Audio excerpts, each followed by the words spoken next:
because time is a constraint for all of us, and who are joining actually they can take the photo of the pre-survey questionnaire, because after this workshop we should have some more knowledge whatever previously we have acquired till now.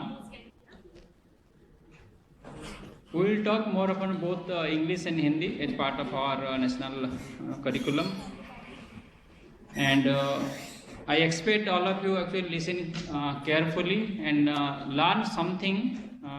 आप लोग अभी तक जो भी practice कर रहे हो उसी के ढांचा में लर्न करो कि मैं ये जानता हूँ और ये नहीं जानता हूँ, और ये जो नहीं जानता हूँ उसको कैसे हम लोग ठीक कर सकते हैं, वो हमारा मेन थीम रहना चाहिए। रेदर देन हम एक्चुअली बहुत सारा स्लाइड दिखाई दे जाएगा, बहुत सारी चीज़ आ जाएगा, not necessary all of you actually कभी कभी ना बोर हो जाते हैं। तो नेक्स्ट 1.5 आवर हमको काटने के लिए in the learning environment, then we should more of in bilateral discussion, there should not be any monotonous वे।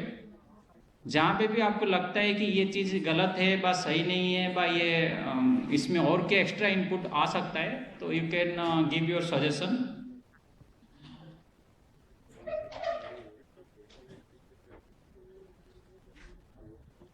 तो ये हमारा जो कमिंग 7 डेज में जो इवेंट्स है, तो 7 डेज का all of you may be seen in the actually outside display and also in the WhatsApp group. तो on the like last year we did also same thing कि हम पहले WhatsApp करते हैं कि ट्रेनिंग एंड ट्रेनर कंसेप्ट में थोड़ा सा हम एक्चुअली जो रिमाइंड कर सकते हैं हमारा नॉलेज को, क्या हमारा नॉलेज अभी तक है और अपडेट क्या हुआ है, और फिर नेक्स्ट 6 डेज में हम उसको एक्सप्लोर और करते हैं, फिर नेक्स्ट 1 ईयर तक इसको मैनिफेस्ट करते हैं। इस ईयर में वर्ल्ड एंटीबायोटिक अवेयरनेस के लिए हमने कुछ रिजोल्यूशन लिए थे। हमारा के फर्स्ट मीटिंग किए थे हमारा आईडी एरिया में, जो microbiologist, pharmacologist, clinician, nursing from nursing side, ANS, SNO and nursing officers, and वो 10 रिजोल्यूशन हम इस साल में कंप्लीट करना है बाय एनी हाउ, ठीक है। उसमें पहला रिजोल्यूशन जैसे डिजीज स्पेसिफिक गाइडलाइंस हमने बनाए हैं, हमारा 10 डिपार्टमेंट मिलके हमने गाइडलाइंस बनाए जो हम आपको आज उसका पीडीएफ इनाग्रेट करेंगे, सॉफ्ट कॉपी पर हार्ड कॉपी जैसे प्रिंट होते जाएगा थोड़ा फाइन ट्यूनिंग के बाद हम आपको दे देंगे। ये मेनली क्लिनिशियन के लिए था, बिकॉज एंटीबायोटिक जहाँ पे भी यूज होता है it should be A guideline specific, तो इसलिए हमने इसको रिजोल्यूशन लिए थे। सेकेंड रिजोल्यूशन की हमने रिजर्व एंटीबायोटिक फाइनल करेंगे हमारा हर डिपार्टमेंट से बात करके, ठीक है। ऑलरेडी डब्ल्यूएचओ ने कि रिजर्व एआर क्लासिफिकेशन आपने लास्ट टाइम देखा होगा, access antibiotic, watch and reserve, तो हम रिजर्व को फोकस करके इस बार इम्प्लीमेंट कर लेंगे उसको। And from microbiology point of view से हमने जो एमडीआर पैथोजन आइसोलेट होते हैं तो they will actually reach to the ground workers, specially nursing officer, resident and faculty incharge of the patient, कि ये एमडीआर है, you should try to isolate as much as per your availability in possible. And pathogen non pathogen comment को हमारे culture report में हम we will inculcate next 1 year. And for pharmacy and pharmacologist point of view में documentation of indication of antibiotic हम सभी को ध्यान देना पड़ेगा, क्योंकि बहुत सारे टाइम में जैसे नर्सिंग ऑफिसर इंडियन करता है यूएसडी बेस में फार्मेसी से, सर फार्मेसी से, क्योंकि वहाँ पे इंडिकेशन नहीं लिखा रहता है, रेसिडेंट भी बहुत इंडिकेशन नहीं लिखते हैं, but it is a wrong attitude, no wrong plan of management. जब डॉक्यूमेंटेशन नहीं है एक्चुअली इंडिकेशन किस लिए एंटीबायोटिक दिया गया तो एवरीथिंग गोज रॉन्ग। तो इसलिए हम दोनों को, रेसिडेंट प्लस नर्सिंग ऑफिसर को ध्यान देना ही पड़ेगा कि आपको इंडिकेशन डॉक्यूमेंट करना ही है। Resident will document in the patient progress file और डॉक्यूमेंटेशन वेयर और पेशेंट्स फाइल्स आर देयर, और जब इंडियन करता है नर्सिंग ऑफिसर तो he or she will actually put that indication in the remark column USD, तो वो हमारा ऑफिशियल एक ऑर्डर आपके पास आ जाएगा by seeing the feasibility.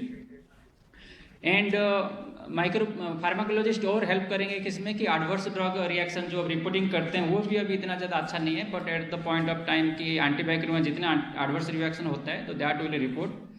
And from direct nursing side, they will in their note, their care plan, we are putting a note on that IV to oral switch, because आप सभी जानते होंगे कि patient IV antibiotic बहुत दिन तक चलता रहता है और ओरल सब कुछ चल रहा है, ओरल खाना खा रहा है, ओरल मेडिसिन ले रहा है, हजम हो रहा है, everything is good, but except IV antibiotic we are giving. वो आपको जब ऑब्जर्व हो जाता है that time you can discuss with the clinician, resident who are treating कि सर ये हमारा एक्चुअली इसको आईवी टू ओरल कर सकते हैं। सपोज आपको लगता है कि पेशेंट ओरली पैलेटेबल है, ओरल डाइजेशन चल रहा है, systemic disease whatever indication was there that is in recovery trend, so there is no point to continue IV therapy. ठीक है, आपको ही परेशानी हो रहा होगा कि थ्रोम्बोफ्लेबिटिस हो रहा है, पेशेंट को कॉम्प्लिकेशंस हो रहे हैं, हॉस्पिटल आपका इन्फेक्शन हमारा सीआरबीए से हो रहे हैं। तो to prevent that we have taken a resolution कि आईवी टू ओरल स्विच का एक डिस्कशन पार्ट केयर प्लान में ऐड होगा, that nursing officer will do on the everyday basis. कि जो भी एंटीबायोटिक चल रहा होगा, मान लो 3 एंटीबायोटिक चल रहा है कि 1 एंटीबायोटिक चल रहा है, तो at any point of time एक दिन में एक बार डॉक्यूमेंट करने में कोई हार्श नहीं है।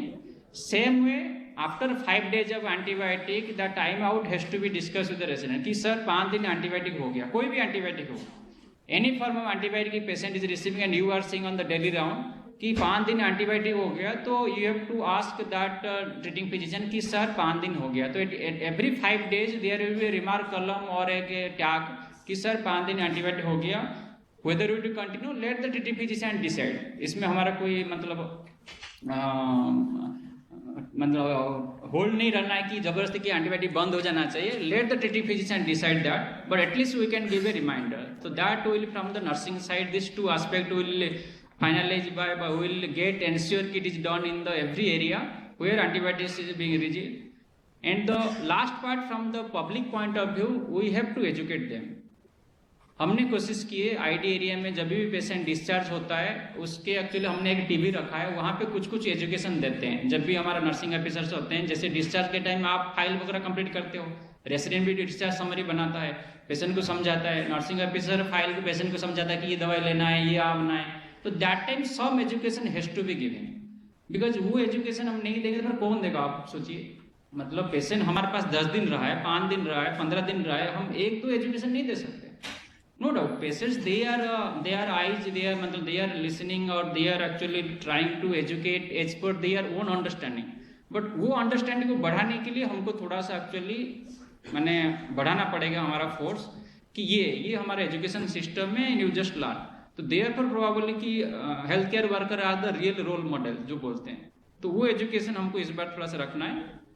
एंड लास्टली एडल्ट वैक्सीनेशन, हमारे लिए कल भी एक एक्चुअली सीएमई क्लास है, आप सभी को रिक्वेस्ट है कि कल भी आप आओगे, आपके एरिया का जो एरिया स्टाफ है जो वैक्सीनेशन के बारे में थोड़ा सा नेगेटिव कमेंट्स देते हैं, आप सोचते हैं कि ये वैक्सीनेशन सही नहीं है, रिक्वायरमेंट नहीं है, आप कोई क्वेरीज है, तो you should come the tomorrow CME about adult vaccination, because health care worker के बिहाफ से आप सभी को वैक्सीनेट होना चाहिए मैंडेटरी।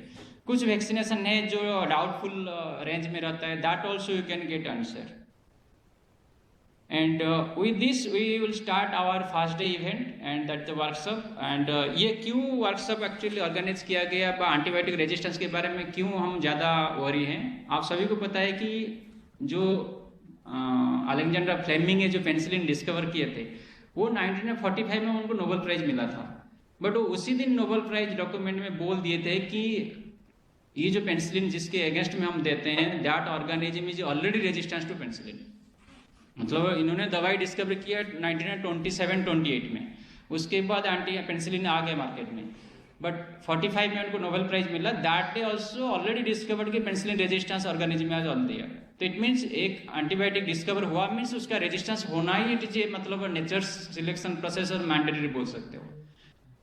तो उसको प्रिवेंट कितना करते हैं ये हमारा कोशिश है। ये जो स्टीवर्डशिप का मतलब है ऑप्टिमाइजेशन, मतलब दैट बेस्ट कैपेसिटी, आप सभी चीज का बेस्ट दे दीजिए। Don't worry about the resistance and don't worry about the side effects, but if you are giving a best part, then that human being can do. हमारा limitation है as a part of human being, under limitation we can give the best form of therapy in any situation, whether in the diagnosis, whether is the treatment, whether is the prevention part. तो that comprises the our integrated stewardship and all the side effects you know. Antibiotic resistance बढ़ने के बाद क्या क्या हुआ है, hospital acquired infection. आज सुबह का हमारा एक मोडालिटी मीट था जहाँ पे हमने पान ड्रग रेजिस्टेंस के बारे में बताया। तो ऑल वी आर सीइंग कि पान ड्रग रेजिस्टेंस ऑर्गेनिज्म बढ़ रहा है। तो सॉल्यूशन, एक सॉल्यूशन स्टीवर्डशिप हम करना है, but if you see the data document कि आफ्टर 1990 मतलब लास्ट 3 डिकेड हो गया, एक अच्छा एंटीबायोटिक डिस्कवर नहीं हुआ है। वही पुराना एंटीबायोटिक का क्लास अलग अलग एक दवाई आने लगा है, पर मेजर क्लासेस कोई ज़्यादा आया नहीं है और आएगा भी नहीं है, ये भी याद रख लो। आगे ज़्यादा कुछ आने वाला है ही नहीं। अभी जितना है उससे एक्चुअली हम लोग कितना सेव कर सकते हैं और कितना अच्छा कर सकते हैं. So these are the major solutions on which we are here, and we hope that by next 1 year we will do a best form of antimicrobial stewardship practices.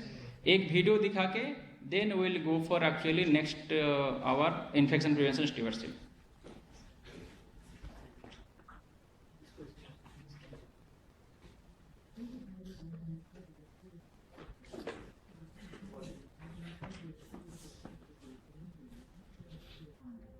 In a hospital, there is an administrative support system in which there are commitment, accountability, and policy for integrated antimicrobial stewardship practices. In policy, there should be antimicrobial stewardship (ASP), diagnostic stewardship (DSP), infection prevention stewardship (ISP). Let's see how it works. When a patient comes to emergency, clinicians evaluates the patient, makes the right diagnosis, starts treatment for the clinical syndrome. Right diagnosis based on guideline, local or national or international, and communicates to patient, nursing staff, other department, as required also to pharmacologists, microbiologists, through WhatsApp or CDs or EHR. In WhatsApp, name of patient, location, diagnosis, antibiotic if any, are there so that they will be informed about the patient status. Then, pharmacologist comes, evaluates the patient, decides about right dose, right delivery, and right duration of antimicrobial, puts note in the patient file, observed findings and inferences regarding any modification based on PK/PD, fills ASP form. Earlier or later microbiologist comes, evaluates the patient, confirms the right drug based on local antibiogram, puts note in the patient file. Observed findings and inferences regarding any modification, fills ASP form, ensures proper sample collection, transportation, and processing, observes or rectifies ISP such as hand hygiene, let's do hand rub, steps are 1, 2, 3, 4, 5, 6, 7, 8, bundle care, central line care, bladder care, bedsore care, surgical site care. Standard precautions, wash hands, wear gloves, wear mask, wear gown, and many more. Transmission-based precautions if required.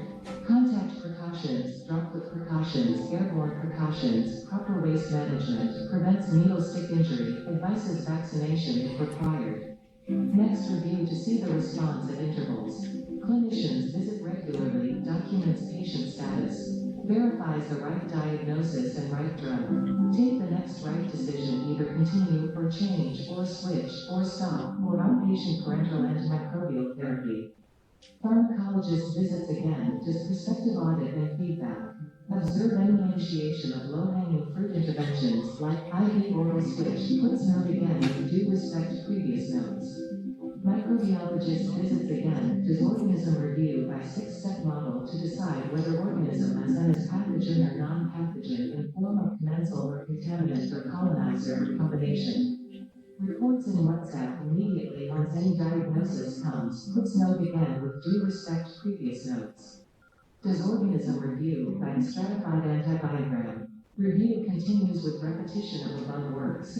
At the end, while discharging or declaring death, the clinician educations to patient and caretakers, focuses on learning points in whole patient care, completes ask form, plans for ID meet, and the pharmacologist completes ask form and collect data, measures antimicrobial consumption through days of therapy or defined daily doses or as per WHO aware classification, shares learning points in ID meet, and the microbiologist enters WHO net data and prepares cumulative antibiogram for the next patient. Shares learning points in ID meet. This completes integrated antimicrobial stewardship approaches in a hospital or institution. However, one health aspect continues. Thank you.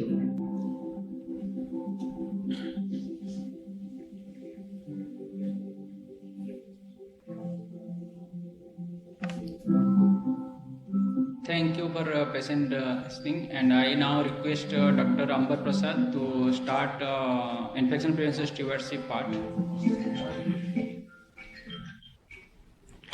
Okay, thank you, sir.